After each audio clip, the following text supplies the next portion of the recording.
Every year in New South Wales, severe storms inflict hundreds of millions of dollars worth of property damage.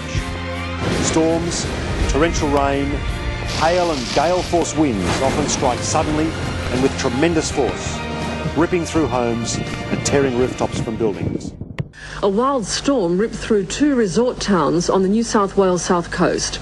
In just a few minutes of fury, nearly 40 people were injured and dozens of buildings damaged. A huge gust of wind started to come up. The door started to actually push in with the force of the wind behind it.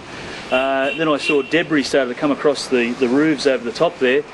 As the debris came across, the force of the wind was pushing the door that hard. I thought that the glass was going to cave in. The roofs come off on either side, so the 2 units above us, they're both leaking water.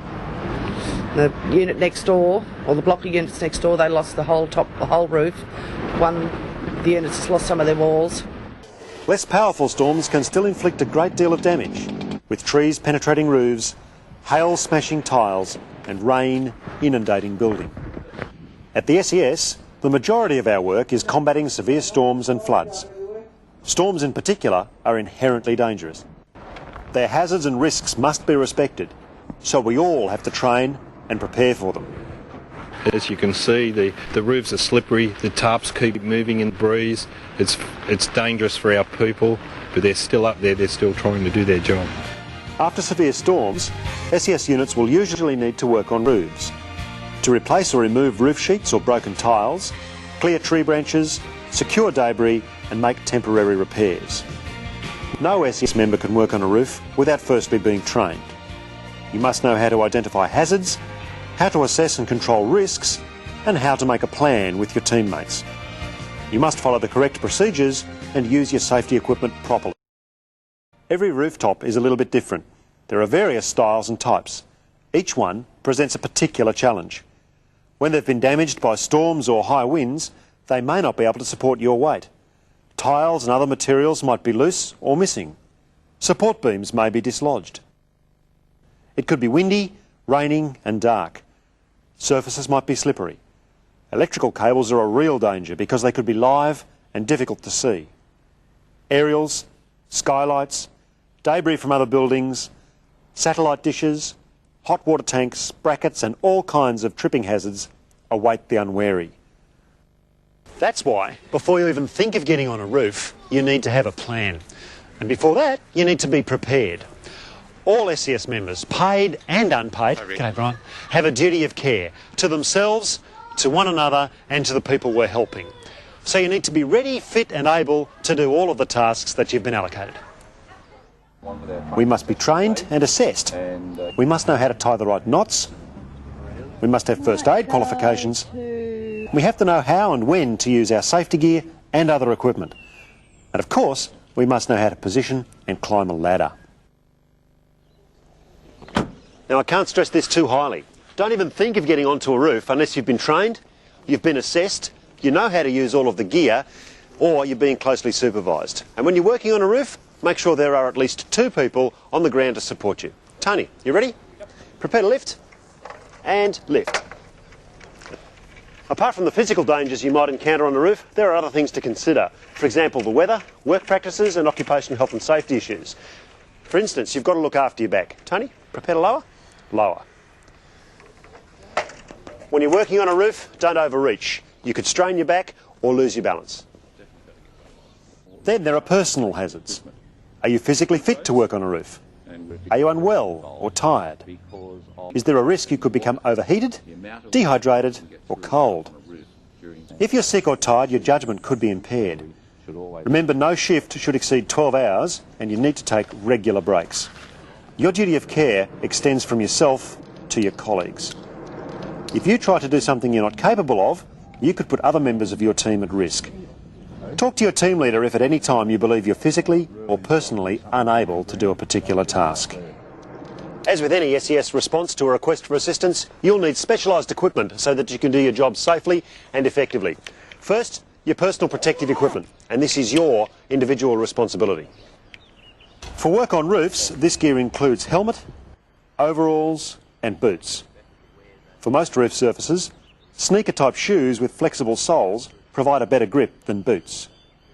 Other personal protective equipment, or PPE, includes ear and eye protection, a dust mask, work gloves, knee pads, a sharp pocket knife or side-cutting pliers, chalk, whistle, notepad and pencil, wet weather gear, and a bag to put it all in. Depending on conditions and the length of time you'll spend on a roof, you should also think about sunscreen and insect repellent, high-energy snacks, a full water bottle, and a change of clothes. You may also need a torch or helmet light, or both, and any other personal equipment based on your experience and that of your unit. And most important of all is the mandatory use of an approved system for working whenever there's a potential of falling from the danger zone on a roof. That's the area within 2 metres from the edge of the roof at a height of more than 2 metres. The core of that system is correctly rigging and using safety lines. Where and how these lines are rigged will vary from structure to structure. And although no two safety line deployments are the same, the basic setup principle is constant. Roof safety systems are an engineering control for the risk of falling. One end of the main line is attached to a secure anchor point. Safety lines are attached to the centre of the main line with an alpine butterfly, and the main line is run across the building. It's tightened and secured to another anchor point on the other side of the building. In some cases, the line is attached to anchors within the roof structure. Operators attach themselves to a safety line whenever they have to inspect or repair a roof. They must remain attached to the line, walk around the roof, climb the ladder or descend the ladder. When correctly attached to the main line using your personal safety lines, you cannot fall more than 60 centimetres.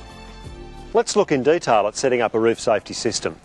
After the team has done their risk assessment and they've agreed on a plan of action, the next thing is to set up 2 secure anchor points, one for each end of the main line. External anchor points will vary depending on what's available, but a big tree like this is a great start. Strong, undamaged structures provide good anchorages, but they must be protected from damage. Sandbags or carpet pieces make excellent protectors. Remember, the goal is to repair damage, not to cause it. This applies to all sections of a building, its roof, windows, eaves and surrounding structures and grounds. Parked vehicles are an anchor of last resort because they might be needed at any time. If you do use a parked vehicle, make sure the team leader is holding the keys, it's left in gear, handbrakes on, wheels chocked. Prepare the system on the ground.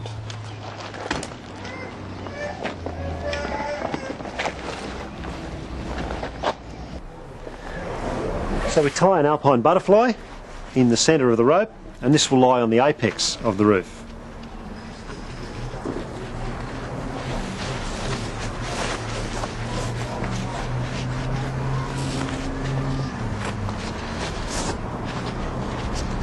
And there it is, ready to go. Sometimes traverse lines are attached to the main line, usually at right angles to help keep the main line in position. But in this case, we won't be needing them. Next, we attach 2 safety lines to the alpine butterfly knot with carabiners or a rethreaded figure of 8 loop. Next, tie a throwing line to the main line.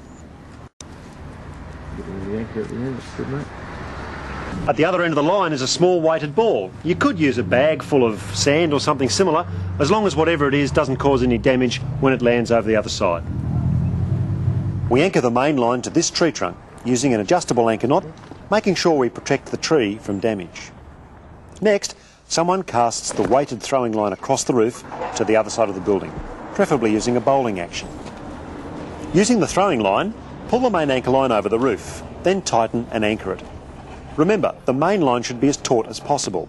Use a carabiner and sling or an adjustable anchor knot to secure the line to the anchor. Tension the main line with one person by hand. There's a very compelling reason for positioning the main line as near as possible to the centre of the roof and our area of operations, and that's to minimise or eliminate the pendulum effect. With the main line in the middle of the roof or in the centre of your work area, you have a safe radius to work in. If you lose your balance and fall, the safety line will prevent you from falling into the danger zone. If the main line is off centre, or there's slack in your safety line and you lose your balance, you could fall off the roof. If you're lucky, you might have enough rope to swing and crash hard against the outside wall, but if your rope has too much slack, you could drop all the way to the ground. That's the pendulum effect, and it's potentially lethal. So now we've set up our main and safety lines, we have to tether ourselves to the safety line using a rope grab device. And to do that, we need to be wearing an approved sit harness. Never wear any sort of waist belt. Once you've got your harness on, get a teammate to check it, making sure the buckles are right, flaps are tucked in, and it fits comfortably. You can use a mechanical ascender, but be careful, because it can be damaged, or it can damage the rope, roof, and other building structures and fittings.